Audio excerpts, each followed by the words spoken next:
Sa mga nag-aabang po ng ating Roboros Red Eye na mamind is abang-abang lang po. Ipopost ko po yan kapag ayan po is ready na po. Papalakihin lang po natin ng kakaunti yan. So yung mga kahami, bali i-share ko nga lang po itong ating mga Red Eye. Ayan po. Bali ito pong dalawa is lalaki sa kayong babae. Tapos may naiwan ako rito isang babae. Ayan, Red Eye din po. Bali ang plano ko is yung lalaki dito kukunin ko, ipapares ko po dito sa aking female para mag-unrelated po.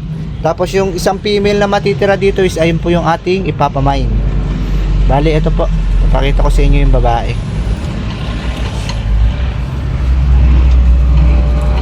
Ito yung lalaki yan. Andito yung babae. Ito po yung babae.